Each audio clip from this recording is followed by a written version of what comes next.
Taste the Daily. Thanjai மாவட்டம் கும்பகோணத்தில் திமுக கரைவேட்டி அணிந்த நபர் ஒருவர் தலைக்கெரிய மதுபோதையில் ரகளையில் ஈடுபட்ட வீடியோ காட்சி வெளியாகி ஸ்டாலின் ஆட்சியில் தமிழகத்தின் உண்மை நிலையை வெட்ட வெளிச்சமாக்கியுள்ளது. கும்பகோணம் ஆதி கும்பேஸ்வரர் கோயில் பூக்கடை சாலையில் அட்ராசிட்டியில் ஈடுபட்ட போதையாசாமி அங்கு சாலையோரம் நிறுத்தி வைக்கப்பட்டிருந்த இருசக்கர வாகனங்களை கீழே தள்ளிவிட்டும் காலால் மிதித்தும் தனது சேட்டைகளை அரங்கேற்றினார். இதை கண்டு முகம் சுளித்த பொதுமக்கள், இதுதான் ஸ்டாலின் கூறிய எந்த கும்பனாலும் குறை சொல்ல முடியாத நல்ல ஆட்சியா என கேள்வி எழுப்பியுள்ளனர்.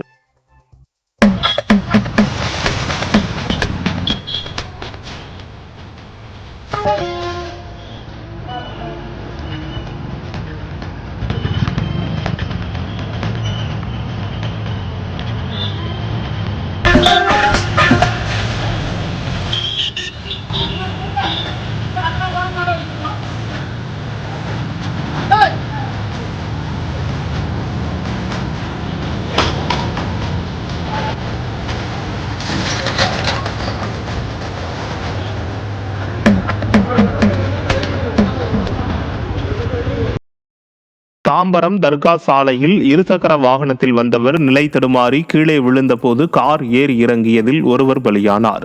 தாம்பரம் வட்டார போக்குவரத்து அலுவலகம் அருகே 20 வயது இளைஞர் அதிவேகமாக வந்து நிலை தடுமாறி கீழே விழுந்ததில் எதிரே வந்த கார் அவர் மீது ஏறியது. இதில் இளைஞர் சம்பவ இடத்திலேயே உயிரிழந்தார். விபத்து தொடர்பான பதைக்க வைக்கும் CCTV காட்சி வெளியாகியுள்ளது.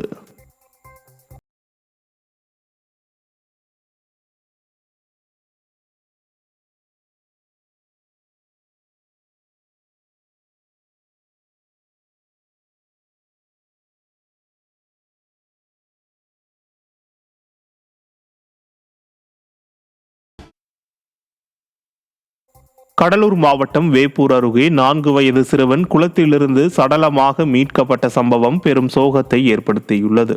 வேப்பூர் அடுத்துள்ள மங்களூர் கிராமத்தில் வீட்டின் அருகில் விளையாடி கொண்டிருந்த 4 வயது சிறுவன் பர்ஷித் அப்பகுதியில் உள்ள குளத்தில் சடலமாக மீட்கப்பட்டான். இதனையடுத்து சிறுவனின் உடல் பிரேத பரிசோதனைக்காக விருத்தாச்சலம் அரசு மருத்துவமனைக்கு கொண்டு செல்லப்பட்டது. கடலூர் மாவட்டம் புவனகிரியில் வீட்டுமனை பட்டா மற்றும் வீடு கட்டி தரக்கோரி 61 குடும்பத்தினர் வட்டாட்சியர் அலுவலகத்தில் திரண்டதால் பரபரப்பு ஏற்பட்டது. பரங்கிப்பேட்டை சாலிகன் தர்கா மற்றும் சுற்றுப்புற பகுதிகளில் வசித்து வரும் 61 குடும்பத்தினர்களில் 53 குடும்பத்தினருக்கு இருவேறு இடங்களில் பட்டா கொடுக்கப்பட்டது. இந்த இடம் கட்டாந்தரையாக இருப்பதால் தாங்கள் இருக்கும் பகுதியிலேயே வீடுகள் கட்டி கொடுக்க கோரி 2 ஆண்டுகளாக போராடி வரும் நிலையில் வருவாய்த்துறையினர் எந்த நடவடிக்கையும் எடுக்காததால் புவனகிரி வட்டாட்சியர் அலுவலகத்தில் திரண்டு ஏற்கனவே திட்டமிட்டபடி வரும் 12ஆம் தேதி தலைமைச் செயலகத்தை முற்றுகையிட உள்ளதாக தெரிவித்தனர். சேலம் மாவட்டம் மேட்டூர் அருகே காவிரி ஆற்றில் ரசாயன கழிவுகள் கலப்பதால் மக்கள் பல்வேறு நோய் தொற்றுகளுக்கு ஆளாகின்றனர். மேட்டூர் அணையின் 16வது கண் மதகு பாலம் வழியாக வெளியேறும் தண்ணீரில் தொழிற்சாலைகளின் ரசாயன கழிவுகள் கலப்பதால் தண்ணீர் செந்நிறத்தில் வெளியேறுகிறது. இதனால் குடிநீர், கால்நடைகள் மற்றும் விவசாயம் பாதிக்கப்படுவதாக மக்கள் வேதனை தெரிவிக்கின்றனர். இது தொடர்பாக பல முறை புகார் அளித்தும் மாசு கட்டுப்பாட்டு அதிகாரிகளும் ஸ்டாலின் அரசின் மாவட்ட நிர்வாகமும் எந்த நடவடிக்கையும் எடுக்கவில்லை என பொதுமக்கள் குற்றம் சாட்டுகின்றனர். மனுஷர்களே போய் குளிக்க முடியலங்க. குளிச்சிங்கன்னா ஸ்கின் டிசீஸ்லாம் வருது. இதே தண்ணி தான் பார்த்திங்கன்னா கால்வாய்க்கு எடுக்கிறாங்க, துணி துவைக்கிறாங்க, குடிக்க பயன்படுத்துகிறாங்க. இதில் எந்த அதிகாரிகளும் இந்த ரசாயனம் பண்ணுற தொழிற்சாலையை போய் கவனிக்கிறது இல்லை. அதனால் எத்தனையோ தடவை கம்ப்ளைண்ட் பண்ணிட்டோம். யாருமே அந்த கழிவை தண்ணியை நிறுத்துறதுக்காக எந்த ஒரு நடவடிக்கையும் எடுக்கலைங்க. திருச்சியில் தமிழ்நாடு ஊரக வளர்ச்சித்துறை அலுவலர்கள் சங்கம் சார்பில் பல்வேறு கோரிக்கைகளை வலியுறுத்தி 8வது மாவட்ட மாநாடு நடைபெற்றது. ஒப்பந்த அடிப்படையில் நியமனம், பிற துறை பணிகளை ஊரக வளர்ச்சித்துறை மூலமாக மேற்கொள்ள இடப்பட்ட ஆணையை கைவிட வேண்டும், காலி பணியிடங்கள் நிரப்பப்பட வேண்டும் உள்ளிட்ட 5 அம்ச கோரிக்கைகளை முன்வைத்தனர்.